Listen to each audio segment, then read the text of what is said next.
Hello, welcome to the podcast.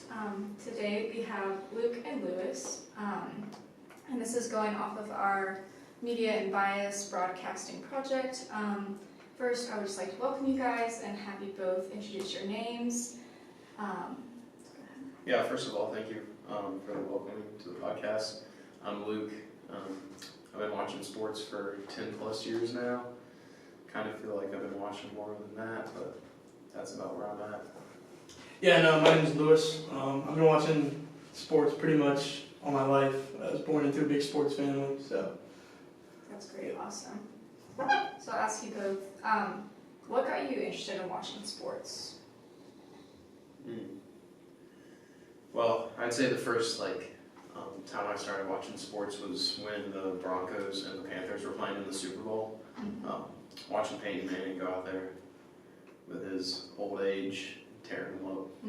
That was a pretty good game to watch. That kind of got me hooked on football. Besides that, going to hockey games in person got me hooked there too. How about you? Yeah, no, it's a similar story. I had watched the Panthers the years leading up to that Super Bowl run, and I just got really into it. That was the only sport I'd pay attention to, was football. And then as I got older, I just got introduced to more sports, and going to sporting events live, like hockey and basketball and stuff. It gave me a new perspective on how incredible other sports are. So now it's you just get into that live, you get into that atmosphere, and then you just realize you want to be a part of that. So Right. Yeah. Right, that's awesome. So that was a cheap shot, by the way. That's cool. Speaking of media bias in broadcasting, do either of you remember the first time you noticed bias in broadcasting, and do you remember what that was? You can start with this one. Yeah, so I think it was in 2020 or 2021. I was watching a football game. It was the Philadelphia Eagles. I don't remember who they were playing at the time, but I remember Charles Davis was the color commentator for that game, and I remember even when the Eagles would do horrible, he praised them. But even when the other team, I think they were playing, I think it was either the Vikings or the Broncos. Every time they made a good, the Vikings, Broncos, whatever team they were playing, when they made a good play, he criticized it. But even when the Eagles went negative in yardage or threw any this, that, and the other, he praised them. So that was I think my first time I really realized broadcasters are very much biased. And then of course now, Chris Collinsworth compares every single good play a quarterback makes to Patrick Mahomes. And I think that's really taken the internet by storm. A lot of people know about that. But. Right, and we'll get more to Patrick Mahomes later, Yeah. definitely. What do you think? I would probably go a different route and talk about marketing biases. You have teams like the New York Yankees and the Lakers, where they're in these massive markets, LA and New York, and they just have all of this power in the league where they can attract big names. They get more money whether it's under the table or not. Especially in baseball, they have some crazy contracts.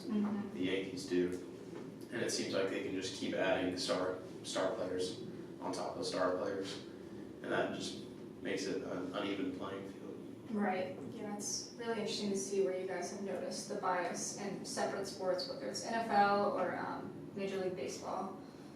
With that being said, do you guys think that news anchors should be allowed to share personal opinions on air or social media? I think it kind of depends on what we're talking about with opinions. Some commentators, it's their job to share that their job in sports media is to share opinions, while other people, especially in broadcasting, I don't know if opinions are so much warranted because your job isn't to share opinion, it's to describe what is happening on the Right. field and break down what happened on the field. But then also, like, you look at like talk shows, Pat McAfee, people like them, their job is to dive into that and share their opinions and views on that. So I think it's a time and a place. It depends on what we're talking about, and I think it depends on what realm of media we're talking about as well. Yeah, I'd agree with that. I mean, I think it has a lot to do, like, the exact situation they're in too. Like, say I don't think you should, like, not be allowed to follow a team if you like a team in the league, but if you're broadcasting or commentating on a game where your team is playing, there's absolutely no reason to put down the other team, criticize the other team when they are not doing something worthy of being criticized. Mm-hmm. Like, say they make a bad play. There's no reason to praise your team just because they're your team when everybody at home is listening to the commentators wanting them to be neutral. Right. Yeah, it's really interesting to see the contrast between opinion versus describing what's going on, deciding what is the right thing to say. To go off that, where do you guys think you've seen the most bias in terms of like NFL, NHL, MLB, or NBA? There's a certain one that you think there's more bias, more popularity, favoritism? NFL I think is just very obvious because Right. out of all the major sports leagues, it has the biggest market. Mm-hmm. And in that it also has, the most teams. There's a lot of different broadcasts. Every team broadcast, there's 4 or 5 different networks that each team broadcasts on. Like, there's they go, local and a little international, or a little and national and local is what I meant to say. Right. So there definitely is a lot of bias in that. Again, commentators have favorite teams, and they will call those games, and it's obvious to see. You see it all the time. They'll show that favoritism, but then also, like, what's cool about the NFL that other leagues don't do as much is, like, players get to be in-game commentators, and you see a lot of bias from the players, but it tends to be a lot more critical. Like when you watch Greg Olson when he calls games, and he calls Panthers games pretty often. He is way more critical of the Panthers than he is usually of the team that they're playing. He doesn't praise them, but he's harder on them than he is with other teams. So bias can go both ways. On they make no flaws, or everything they do is a flaw. Right. But you see that in a lot of sports. But like hockey, MLB, a lot of them air on like local channels, like hockey, like Hurricanes. Most of their games are played through Bally. It's the same broadcast team every time. They are very biased. When calls don't go their way, like the Hurricanes' way, you'll see the commentators go crazy. It should have gone their way, even if it wasn't, even if it should have been. They'll still make it clear that it should have been. So. Yeah, that's interesting to see the contrast between one of it going local and then national. That's a really good point you made. Do you have anything to add to that? Yeah, I would just say, like, you have to remember the size of the fan bases of each of these leagues, because, like, you have NHL, and, like, NHL is probably the smallest out of the 4 majors, and then NFL is the biggest, and you can't really compare the biases between the two, because you might never see, like, some bias from the NHL on Instagram, but you'll see the NFL all over the place. It's like just that many more people, that much more people sharing it, reposting it, commenting on it. It's just it's a lot more out there, but that doesn't mean it's not happening in the other leagues. It's just might be a little bit more hidden. Yeah. Right, and that's a really good point you make there. Let's see. To kind of end on that note, do you guys think that media outlets have a responsibility to be completely neutral? Is that even possible, do you think? Well, I don't think it's possible. I would agree. There's no way. To be human is to have opinions and biases. Right. They shouldn't. their job is to call games, talk about games, express the facts. However, we are opinionated creatures, right? Yes. So, in a positive or negative way, your opinion and your bias is going to, even with the most professional of broadcasters and sports media personalities, they're going to be opinionated with all of their takes and their opinion and the stories they share. Mm-hmm. It shouldn't be that way. It should be, here are the facts, this is what's going to happen, and here is why they happened, and what are the outcomes, possible outcomes. And it is that, but it's very opinionated. And you're overcritical, or you overanalyze based off of how much you hate or how much you like a team. Right. That's a good point. Yeah, I mean, it's impossible to let your feeling, like, to completely keep your feelings out of it. True. Like, you're gonna have teams that you like, dislike. Like, if you were a previous player, it might have been a team you were never able to beat, so you, like, want to shame them on live TV. I think just trying our best to keep that out of it and talking about the game that's at hand and not things that have happened in the past is probably the best way to move forward from this bias. But like Lewis said, we're humans. That's not going to be happening unless we want to go to robo-broadcasters. Right. Yeah, exactly. And even in our media and technology class, we talked about how we don't think it's possible for there to be no bias at all. But you do have sources that do try to stay neutral, report the facts, so we see that there. All right, the next point I would like to make and talk about is in the media and tech, my original project this is going off of, I mainly focused on the NFL, so I would like to zone in more into that topic. Like we said, we think we even see the most bias in that field. So first I want to talk about Patrick Mahomes, who's very popular. There's been a lot of opinions about him in the recent years as he's gained popularity. Do you guys think that the media has created a specific narrative around Mahomes? I mean, I think there's definitely, the driving narrative for Mahomes is this guy is the pinnacle of football. There is no player greater than him. Anything that any player does good is you compare that to Mahomes. You don't compare Mahomes to anybody else. Right. And you even see that discussion go farther into legends of the game, Tom Brady, Joe Montana, players. So there's definitely that narrative of like, this guy can suck, but he's still going to be the best player. People are going to, no matter what he does, is perfect. Exactly. So there's definitely that narrative of like, this guy is the best player in football. No one competes with this guy. And so. Yeah, I mean, and to continue off of that, like you can look at the stats from last season. Patrick Mahomes definitely regressed this last season. Nobody was talking about that. The media was not talking about that. The discussion on Patrick Mahomes stayed constant over the last few seasons, even though there were players this past season that played better ball than him. I mean, look at guys like Jalen Hurts at times, like Lamar Jackson was playing lights out, Josh Allen. Joe Burrow had an amazing season, although the wins weren't there to prove it. I mean, you got to look at the stats. Like you can't.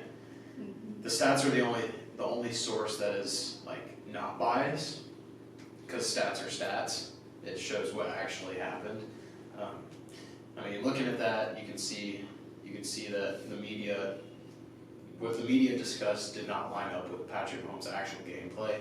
So then you got to wonder, like, is that difference bias? You know? Right. Yeah.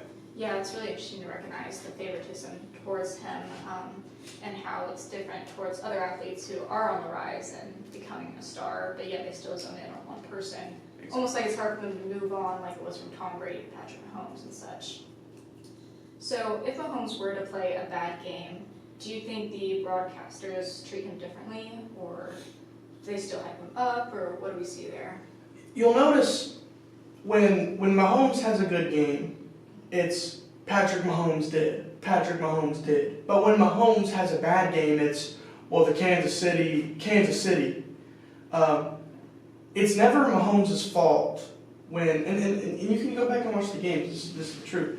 When Mahomes is doing good, it's Mahomes. When Mahomes is doing bad, it's the Chiefs. Right. Even after the Super Bowl, Mahomes didn't lose that Super Bowl. The Chiefs lost the Super Bowl because they didn't give him what they needed to support him to win. Right. And they said that when they lost a couple years ago. But when Mahomes wins, it's wow. Mahomes is great. Mahomes this. So you see that all the time. They're never going to be critical. Patrick. They're going to praise him, and then they'll be critical of the team. Right. And even when the other when they're playing other teams, like every year when they play Buffalo, Josh Allen will have these incredible games, and Josh Allen makes incredible plays, and he looks like Mahomes out there. But Mahomes never looks like Josh Allen, but Josh Allen always looks like Mahomes, and stuff like that.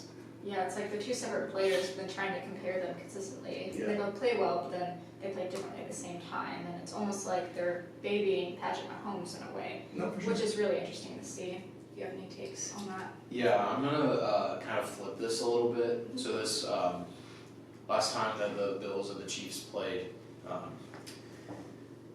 I believe it was the championship game, or it might have been the divisional round. But either way, that game where Josh Allen was ruled inches short on a pivotal call, like they would have won the game. He was marked short, and the commentators, all of them agreed that it should have been a first down. Fans were outraged. We saw video evidence that it should have been a first down. So this, that looks like there's bias towards the Chiefs, on surface level. In that moment, it looks like there's bias on the Chiefs because it was they need this stop to win this game, and they somehow got the stop when you could see on the replay that the ball had crossed that first down marker. But then you have that time that passes, and you're into the off season, and the NFL starts discussing rule changes around issues like things that stopped the Buffalo Bills season. It's like 2 years ago with the overtime rules, and now this past season with the measuring on fourth down, the automated measuring system that they're implementing with the replay. That looks like it's biased towards the Bills. So it's not just one facet here. It's two sides. There's bias towards both these teams. But on the field bias, I would definitely say it leans in the Chiefs and Mahomes' favor, because just watching the game, sitting there on your couch, it feels like the world wants the Chiefs to win, even though that's everybody's tired of the Chiefs winning at this point. Right, yeah. And thank you guys both for sharing specific examples, proving your point. You've seen that there's so much favoritism and bias towards the Chiefs and Mahomes that people didn't even want to watch the Super Bowl because they thought the outcome was going to be they were going to win. Then we saw a huge shift where they didn't win, and I guess maybe their true colors were kind of shown that they weren't the team that they had built up to be because maybe there were favorite calls towards them and whatnot. To continue talking about the Chiefs, I do want to bring up Taylor Swift. Do you think Taylor Swift's involvement with the Chiefs has created hype or bias towards the Chiefs? You can include Travis Kelce in that as well. I think from a media outlet, yes, in the sense of the NFL is obviously kind of exploiting the fact that the biggest pop star in the world it likes football. So she gets a lot of media attention, which then helps views go up. Yep. However, from an actual game standpoint, I don't think it really affects anything. It's more of it affects the TV rate views, it affects the social media interactions and stuff like that. Yeah, jersey sales. Yeah. So it affects the back half stuff, the secondary market of the NFL, again, the jersey sales, views, clicks, things like that. Right. But I don't think it affects anything in the game itself. Right. Yeah, that's a good point you made. I would agree with that. Yeah. Yeah. I think overall maybe just Taylor Swift has created popularity with Chiefs. Like a lot of, I guess people who didn't watch football didn't even know who Travis Kelce was. Now that they're dating, it's definitely created more hype towards the Chief rather than bias, like you were stating. For sure. All right, to kind of wrap up this conversation, I want to talk about if there's any ways you guys believe that there can be reduced bias in the media. What do you guys think media companies should do to try to reduce their bias in their reporting? Well, the first thing, the NFL teams, they always ask when they're hiring staff positions, why should you be on the team? And what they don't like to hear is, because I love this team, I grew up watching this, and I think that with commentating in media, when you're covering specific teams, that question could be asked to help you eliminate that bias. If I'm a huge Panthers fan, I should not be calling Panthers games. Right. I should be broadcasting like NFC West or AFC West, far away, polar opposites. So for broadcasting, you should do that.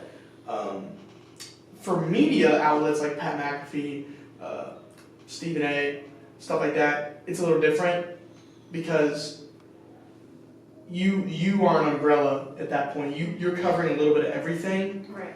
So there will be topics that you are just going to be biased about, and I don't think there's anything you can do about that. Because to say don't be biased, okay, I won't be biased, right. But you will be, and everyone will be. So I don't know if there's a way you can get rid of in that realm of media. I don't know if there's a way to get rid of the bias altogether. Right. Yeah, and that's a good point you made. Like if you were a Panthers fan, you would want to coach like in the different NFC or whatnot because of bias and favoritism. Correct. Yeah, well, I think it all stems from like on the field and what the NFL itself does. I mean, I have some stats here pulled up from Pro Football Reference about partial referees and which ones are most biased towards particular NFL teams. And I mean, I'm seeing Clete Blakeman's name on here like 7 times, and these are minimum of 10 games reffed. So I think if you're reffing for like 10, 15, 20 years, you're going to cover some teams a lot. Yeah. But if the NFL can do a better job of moving these guys around so they're not reffing 6 Panthers games in one season or all 10 of the Chiefs' home games, like things like that, I don't know if that's happened. That's just an example. But if they can try to stop things like that from happening, the media will not inflate it as much if they're not seeing it as much, because everything's blown out of proportion once it gets to the media. Like if something small happens on the field, it's going to be taken way too far. So if they can try to like lower what we see on the field, the biases we see on the field, that will help guys like Pat McAfee not be as biased on YouTube, on Instagram, etc. Right. You both made really good points there. To kind of go along with that being said, do you think there should be stricter regulations around bias reporting, or does that threaten the freedom of the press? I don't know if regulation would be the right term. I think there just needs to be some stronger, if you're local stuff, then of course bias is arguably good because you're going to be more critical. Right. But like for major league, like refs, broadcasters, major media personalities, you can't just say like you can't take away that freedom of press. But I think they could do more screening before you just shouldn't be putting yourself in that position in the first place of having screen these people more. Don't throw them. It should never go from 0 to 100. Slowly integrate them, and if you are seeing signs of strong bias, then relocate that resource to another area. Relocate them, move them somewhere else to where they're not showing that bias. Right. That's a really good solution to that issue. Yeah, I think this is kind of like the realm of unwritten rules. Like, I don't think you can make like physical actual regulations, because there's no way you can enforce that because it's all opinionated at the end of the day. So I think this is more of a area where everybody in the industry would need unwritten rules to like how far you're supposed to go. Like Tom Brady, if he's calling a Patriots game, like I don't know how his feelings towards the Patriots are right now because he's an interesting guy, but like he should know himself that he does not need to go past a certain point, because whatever he says is recorded, it's posted, it's out there. People are going to take what he says farther than how he meant it to be said, so he should say something so when they take it, it's exactly where he wanted it to be, if that makes sense. Yeah, you guys both offered really great solutions to that. To go on with that, overall, both of y'all have been watching sports for probably like a few years, longer than that. Do you think overall the bias is getting better, or do you think it's gotten worse over, I guess, the past decade almost? I mean, well, I don't think it's gotten worse is the right way to say it. I think it's become more widespread, more covered, more out there.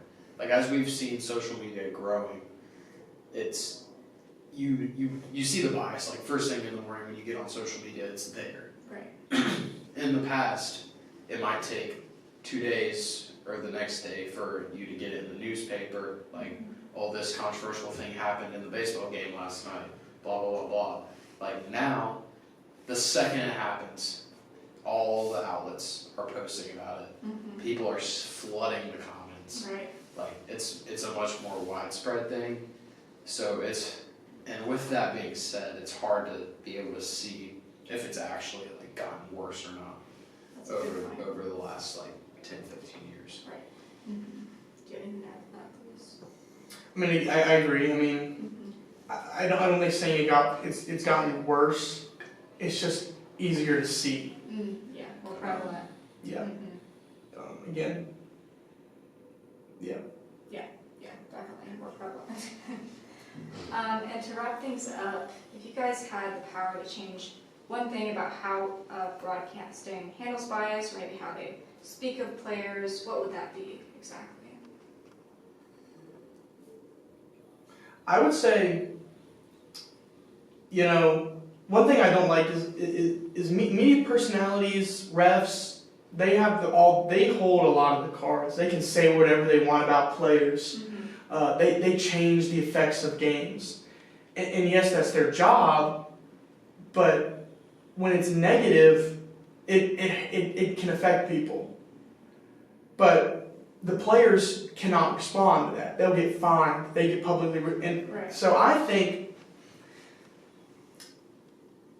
if this is because you can't change the bias, but players should be allowed to respond without getting fined by the leagues. This is their livelihoods. Right. And again, I know that the refs and the media personnel, that's their livelihood too. But it's not. I mean, they just get to dog, and they change the outcome of these players. But the players can't say anything back. So I think the players should be allowed to say stuff back. Personally. Yeah, that's a good point. I agree. Yeah. Awesome. Well, thank you guys so much for joining today and sharing your opinions. They are of great use as we discover this realm of bias in the media. So thank you guys for being here today. And